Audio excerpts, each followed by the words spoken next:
আসসালামু আলাইকুম সুপ্রিয় শিক্ষার্থীবৃন্দ। আজকের এই শর্ট ক্লাসে জিরো কন্ডিশনাল ব্যবহার করে কিভাবে রাইট ফর্ম অফ ভার্ব এর সঠিক প্রয়োগ করা যায় তা তুলে ধরব। প্রথমেই জিরো কন্ডিশনাল কী এবং কেন ব্যবহার করা হয় তা তুলে ধরছি। Zero conditionals refers to situation that are always true আর জেনারেলি ট্রু। জিরো কন্ডিশনাল হলো এমন এক পরিস্থিতি যা সর্বদাই সত্য অথবা সাধারণভাবে সত্য। That describes facts or things that are universally true. আর এই জিরো কন্ডিশনাল এমন কিছু বাস্তবতাকে প্রকাশ করে যা সার্বজনীনভাবে সত্য হয়। They are often use to express scientific facts. আর এই কন্ডিশনালস সাধারণত ব্যবহার করা হয় বৈজ্ঞানিক সত্যকে তুলে ধরতে, নীতি নির্ভর সত্যকে ব্যবহার করতে এবং সাধারণ সত্য ব্যবহার করতে। The structure of zero conditional sentences generally includes the present simple tense in both if clause and the main clause. if যুক্ত ক্লজ এবং মেইন ক্লজ উভয় ক্লজেই সাধারণত প্রেজেন্ট সিম্পল টেন্স ব্যবহার করা হয় এই জিরো কন্ডিশনালের ক্ষেত্রে। তার স্ট্রাকচারটি হলো if plus present simple plus present simple অর্থাৎ জিরো কন্ডিশনাল।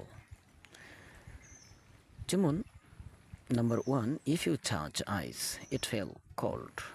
যদি তুমি বরফ স্পর্শ করো তাহলে ঠান্ডা লাগবে। এখানে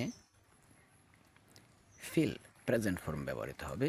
ইফ যুক্ত অংশটি present tense, if you touch ice অর্থাৎ যদি তুমি বরফ স্পর্শ করো present tense, it feel cold ঠান্ডা লাগবে, এটাও প্রেজেন্ট টেন্স, কিন্তু এটা বৈজ্ঞানিকভাবেই সত্য। Scientific fact always true regardless of time. সময় নির্বিশেষে সর্বদাই এই বিষয়টি সত্য। তাই এখানে ইট ফেলস কোল্ড এটা একটি জিরো কন্ডিশনাল।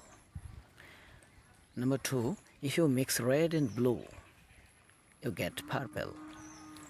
যদি তুমি লাল এবং নীলকে মিশ্রিত করো তাহলে পার্পেল অর্থাৎ বেগুনি রং তুমি পাবে।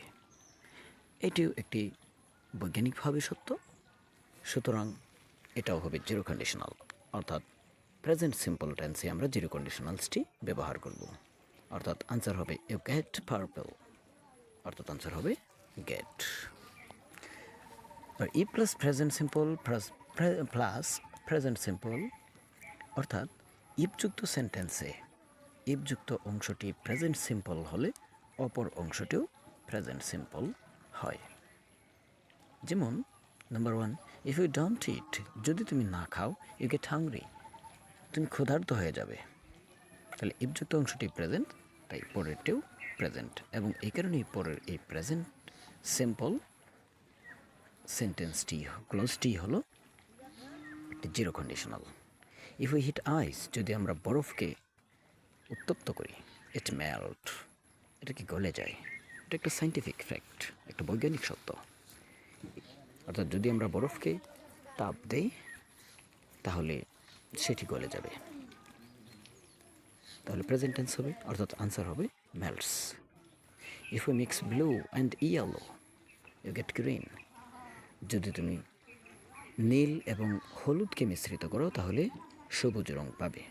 ইউনিভার্সালি অ্যাকসেপ্টেড ফ্যাক্ট, সার্বজনীনভাবে গৃহীত একটি সত্য, সুতরাং এখানেও জিরো কন্ডিশনাল ব্যবহার হবে। If I drink too much coffee, যদি আমি খুব বেশি কফি পান করি আই স্লিপ এট নাইট, অর্থাৎ আমি রাতে ঘুমাতে পারবো না। নেগেটিভ অর্থে ব্যবহার করতে হবে অর্থসঙ্গতিপূর্ণ করার জন্য, কিন্তু সেন্টেন্সটি হবে প্রেজেন্ট সিম্পল, কারণ এটি জিরো কন্ডিশনাল, অর্থাৎ আনসার হবে can't sleep. If I drink too much coffee, যদি আমি খুব বেশি কফি পান করি I can't sleep at night, আমি রাতে ঘুমাতে পারবো না। জিরো কন্ডিশনালসের আরও কিছু উদাহরণ, যেমন number 1, if you heat water 100 degree Celsius it boil, যদি পানিকে 100 ডিগ্রি সেলসিয়াস তাপমাত্রায় উত্তপ্ত করো তাহলে সেটা বাষ্প হয়ে যাবে। অর্থাৎ ইফযুক্ত অংশটি প্রেজেন্ট সিম্পল, তাই পরেরটিও প্রেজেন্ট সিম্পল, অর্থাৎ প্রেজেন্ট ইনডিফিনিট বা জিরো কন্ডিশনাল হবে, অর্থাৎ তাই আনসার হবে ইট বয়েলস, অর্থাৎ বয়েলস আনসার। সাইন্টিফিক ফ্যাক্ট, এটা বৈজ্ঞানিকভাবেই সত্য একটি ঘটনা। If you touch a flame, যদি আগুনের শিখাকে তুমি স্পর্শ করো ইট বার্ন, তাহলে হাত পুড়ে যাবে। এটাও একটা বাস্তব সত্য, বাস্তবধর্মী একটি সত্য ঘটনা। সুতরাং এক্ষেত্রে আমরা জিরো কন্ডিশনাল বা প্রেজেন্ট সিম্পল ব্যবহার করব, অর্থাৎ ইট বার্নস, আনসার হবে burns. If you freeze water it turn into ice, যদি তুমি পানিকে ঠান্ডা করো তাহলে সেটি বরফে পরিণত হবে। এটি একটি সায়েন্টিফিক ফ্যাক্ট। তাই প্রেজেন্ট সিম্পল হবে, অর্থাৎ ভার্বের প্রেজেন্ট ফর্ম ব্যবহৃত হবে। It turns, subject third person singular number, এটা ভার্বের সাথে এস অথবা ইয়েস যুক্ত হয়েছে। When the sun goes it get dark. আবার কখনো কখনো আমরা জিরো কন্ডিশনালস ব্যবহার করতে পারি ইফের পরিবর্তে হোয়েন ব্যবহার করেও। When it the sun goes down, যখন সূর্য অস্ত যায়, ইট গেট ডার্ক, তখন অন্ধকার নেমে আসে। একটা প্রাকৃতিক ঘটনা, ন্যাচারাল অকারেন্স। তাই হয়নযুক্ত ক্লোজটি প্রেজেন্ট টেন্স, পরেটিভ প্রেজেন্ট সিম্পল বা জিরো কন্ডিশনাল হবে, অর্থাৎ আনসার হবে গেটস। ইফ ইউ এট এ লট, যদি তুমি প্রচুর খাবার খাও, ইউ পুট অন ওয়েট, তোমার ওজন বেড়ে যাবে।